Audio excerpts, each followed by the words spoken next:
Good morning, good afternoon, and good evening. This is First Person Tutor speaking, the voice of Bossman Teaching.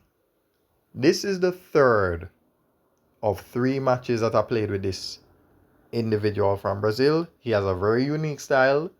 It would work on just about anybody because it's one of those unorthodox styles that will really, just infuriate you and get you confused. But very good player, but I found ways to, navigate the problems that were posed, right? So let's go back. This is called, how should I put this? This is a game that I came very close to throwing away. Like there was a critical move at move 28. And I went for a skewer, forgetting that the rook was defending the queen. And it was just so silly. All I had to do was capture the rook with the bishop, just gain the material, and then worry about trying to create the mating net or the pattern that I needed to set up. In any case, I've rambled on enough. Let's get into the game. Starts with e2 to e4. He does that.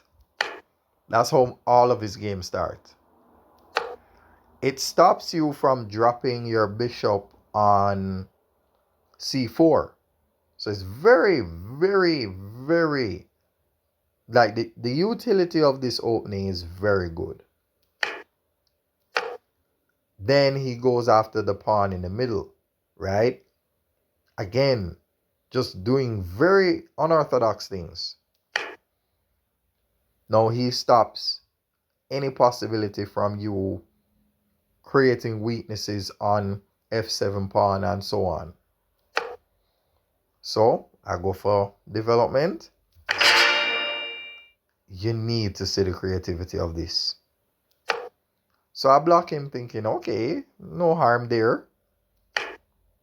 He goes back. I continue to develop. No, I actually laughed when I saw this. Because I'm like, nah, you did not just check me with the bishop on the left side and then went all the way to the right side and did the same thing. Crazy. But I had to respect it. Now, that's how I deal with bishop checks. Yeah, I just use the pawn. Yeah, I don't think you're going to stay there.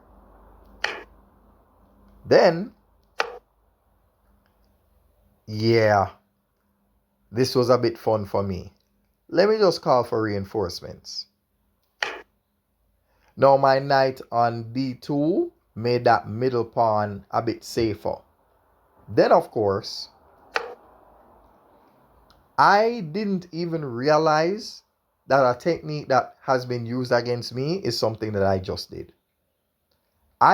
This is one of the ultimate weaknesses of the bishop, right? This could never happen to a knight. The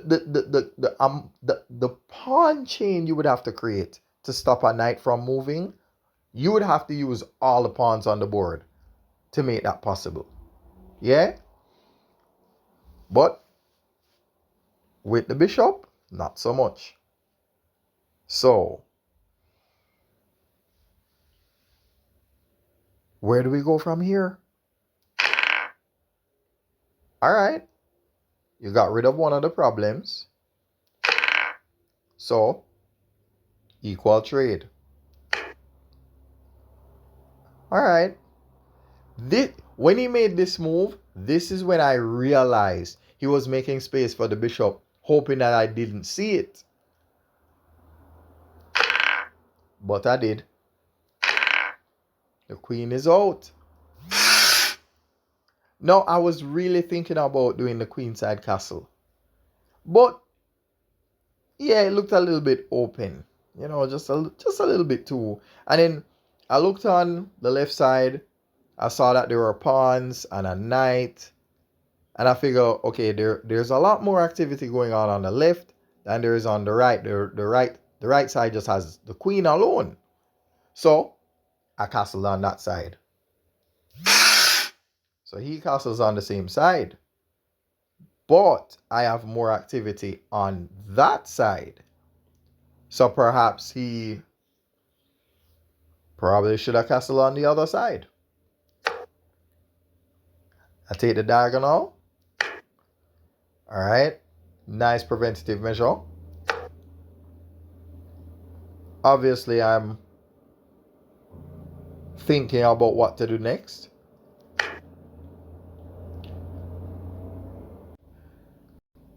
Okay, so he moved the pawn last. The last pawn move was d7 to d6. And of course, knights don't belong on the edge of the board, but apparently I make it work. Now, this is where things got curious for me. Because I asked myself a question. Because I was trying to set something up. But he is now giving me a discovery on his queen. That's 2 attacks. That is the pawn is attacking the queen, the rook is attacking the queen. So this is a bit of a risk here. Yeah. Okay, got out the way. Okay. Now you see why my knight was on the edge of the board. Because my knight being on the edge of the board allows me to make moves like this. Right? If my knight was in the typical area, that move is not possible. This is why I like having my knight in weird parts of the board. So now I have tempo on the queen. Okay. My knight is protected, so it's not like it's hanging.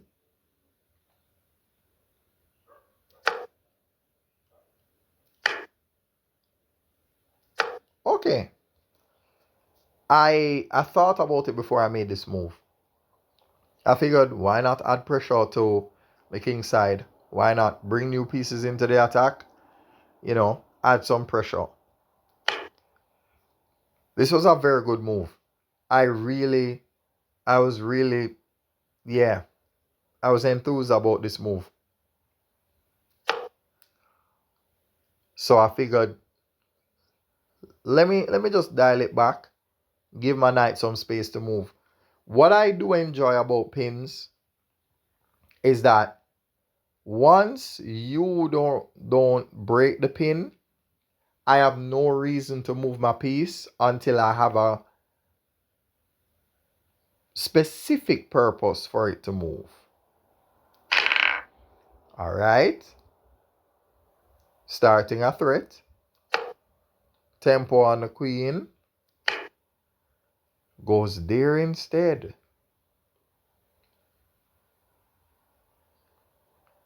All right. Then I deliver check. And somehow,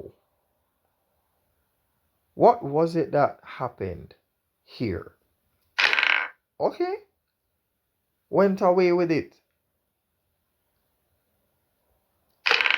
There we go. This is what I was setting up. No, he was clever. He dropped the queen right in front of the king. So therefore, any further discoveries would not have been as successful. Right? So, what did I do? Right. Now, at this moment, I could have captured the knight, have him recapture, and then, so I would have gotten 2 knights, lost a bishop, and maintain my rook on the square of c6. Right? I could have done those exchanges. I could have also taken my rook off of A1, dropped it on F1 to just create a reinforced line of keeping pressure on that F file. And then at a later point, I could swing the other rook on the other file, which is probably what I should have done. But I got jittery, right? I got a bit jittery. And now I pay the price. Silly me though. Only God knows why I didn't drop the rook on H7. I mean, there's no guarantee that the queen would have. Yeah, but then that's a bad move. Because then he could always go forward, capture my bishop, forcing me to trade. That would have been bad for me. So, in hindsight, good thing I didn't do that to myself. So, one of my favorite tactics. I force him to pin his rook. This right here is where I started to mess up. Right? What I should have done here now, I had so many options here. So many options. Yeah, sorry. All right. Yeah, I had options, right? I mean, I could have moved my rook from H6, dropped it on G6 to deliver check. Although it would have gotten a bit like, samey, repetitive, right? But the best move here, I should have captured the rook with the bishop on D5 and then force him to think about what would happen next. That's really what I should have done, in all seriousness. But you're going to see very soon what I actually did. Here we are now.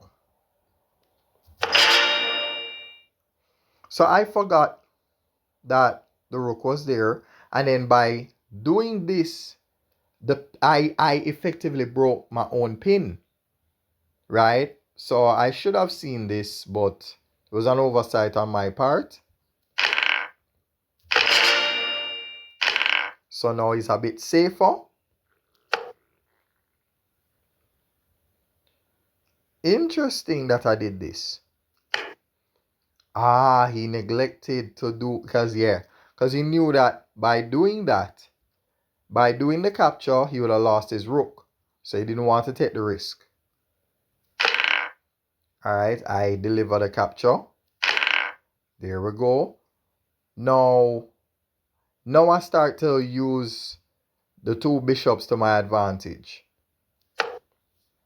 So I figure, why not antagonize you? Force you to go on a safe square. That you did. Now look at this. I'm creating a bit of a, just a bit of a puzzle for you to solve. So now the king takes a step. Now I bring my rook into the game because it's the only thing I have left. And of course, I'm overloading. I'm trying to get that knight for free. Right? So let's see if I can even the scales.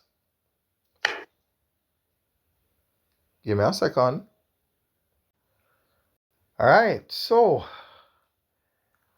we're pretty much at the beginning of the end. So what exactly did I do to turn my game around after this? You wouldn't believe it.